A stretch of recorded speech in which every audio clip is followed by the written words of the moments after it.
Informasi lain, saudara, belajar dari embargo alutsista di masa lalu, pemerintah akhirnya memprioritaskan membangun alutsista di dalam negeri sebagai langkah prioritas mengisi keterbatasan jumlah alutsista.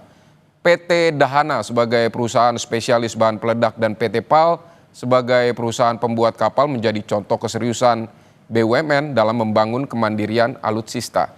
Dan berikut liputan jurnalis Kompas TV Jona Hamonangan dan juru kamera Denny Yosua di PT PAL Surabaya, Jawa Timur. Kami mendapatkan kesempatan istimewa untuk meliput selama 2 hari industri pertahanan di dalam negeri. Yang pertama kami datang ke Dahana, di mana PT Dahana merupakan BUMN spesialis bahan peledak. Dan hari ini kami berkunjung ke Surabaya untuk melihat langsung bagaimana industri perkapalan khususnya BUMN PT PAL.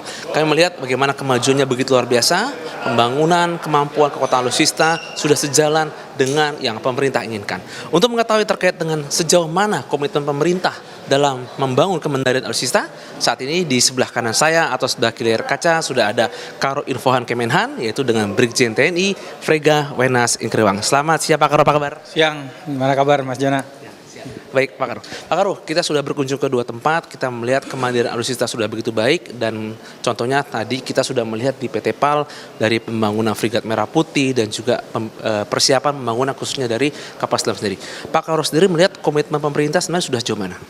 Ya, jadi bicara komitmen pemerintah ya, memang sesuai dengan visi Presiden Prabowo dan juga Pak Menhan Syafri Samsudin. Kita ingin menguatkan postur pertahanan, di mana salah satunya peran modernisasi itu juga penting, produksi alutsista. Memang selama ini kan kita, teknologi yang belum kita miliki kita bersandar kepada luar. Namun kalau melihat dengan perkembangan yang ada, apalagi kita punya sejarah di masa lampau, di mana pada saat itu ada embargo yang memang membatasi kita, walaupun kita punya resources untuk membeli, tapi akses untuk mendapatkan alutsista itu tidak dibuka. Oleh karena itu kemandirian untuk industri pertahanan ini menjadi salah satu prioritas pemerintah yang dijaga dari komitmen sejak Pak Presiden menjabat sebagai Menhan, sekarang dilanjutkan.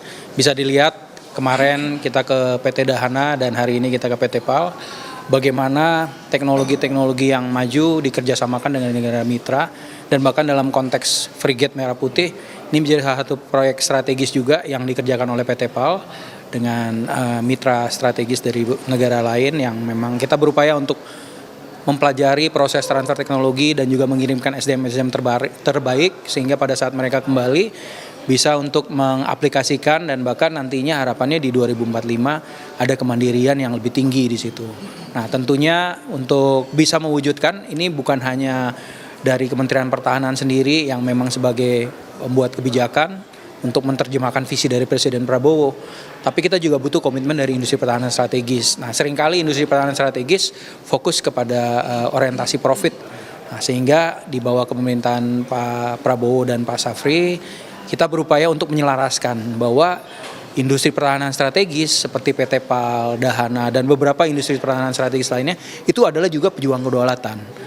Walaupun mungkin tidak terlihat, karena apa yang diproduksi itu digunakan oleh penjaga kedaulatan TNI. Terima kasih banyak atas waktunya Pak Karo. Terima kasih juga atas kesempatan bisa membawa kami melihat selama 2 hari ini khususnya industri pertahanan di dalam negeri. Begitu luar biasa, kata kunci adalah komitmen untuk terus membangun khususnya peningkatan TKDN. Betul. Ya. Terima kasih banyak waktunya. Demikian wawancara saya dengan Karo Infohan Kemenhan, Brigjen Frega Wenas Ingkriwang, dan kalau kita melihat terkait dengan pembangunan yang ada, kata kunci adalah komitmen dan pembangunan yang ada. TKDN adalah hal yang mutlak sehingga adanya kemandirian ini diharapkan 5-10 tahun lagi kita bisa benar-benar mandiri dalam rangka membangun alutsista. Jona Hamonangan, Denny Yosua, Kompas TV, Surabaya, Jawa Timur.